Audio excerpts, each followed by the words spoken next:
તો આ તરફ વાત કરીએ લખતર પંથકની તો ભારે વરસાદથી લખતર પંથકના અનેક ગામો જળમગ્ન બન્યા છે। ડાંકી ગામના નીચાણવાળા વિસ્તારોમાં વરસાદી પાણીનું સામ્રાજ્ય છવાતા જનજીવન પ્રભાવિત થયું છે।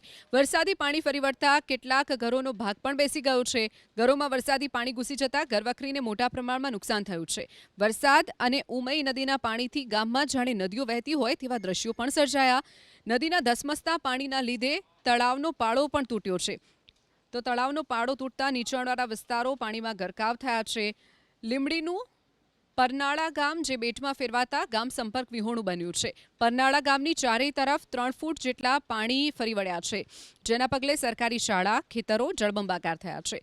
ગામના 500થી પણ વધુ મકાનોમાં પાણી ઘૂસી જતા જનજીવન અસ્તવ્યસ્ત થયું છે।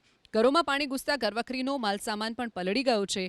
હજુ સુધી પ્રશાસન કે સ્થાનિક રાજકીય આગેવાનો તરફથી કોઈ પણ મદદ નથી મળી। આ જ સ્થિતિ લીંબડી ગામની છે। લીંબડ ગામમાં પણ વરસાદી પાણીના તારાજીના દ્રશ્યો સર્જાયા। ગામને જોડતા તમામ રસ્તાઓ પર 2 થી 3 ફૂટ સુધીના પાણી ભરાઈ જતા આખે આખું ગામ સંપર્ક વિહોણું બન્યું છે। ગામમાં અવરજવર માટે ગ્રામજનોએ ટ્રેક્ટરનો સહારો લેવો પડી રહ્યો છે।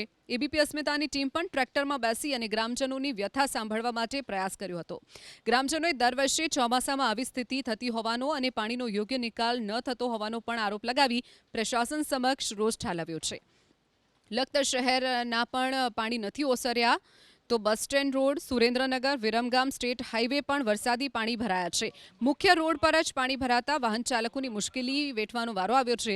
તો લીંબડી તાલુકાના રામરાજપર જાંબુ રોડ ઉપર વરસાદી પાણીનું સામ્રાજ્ય છવાતા 5 ગામોનો વાહન વ્યવહાર સંપૂર્ણપણે ઠપ થયો છે। ઉપરવાસમાં ભારે વરસાદથી જાંબુ, બથાણ, પરનાળા, પરાળી, મૂળ બાવળા સહિતના ગામોનો સંપર્ક કપાયો છે।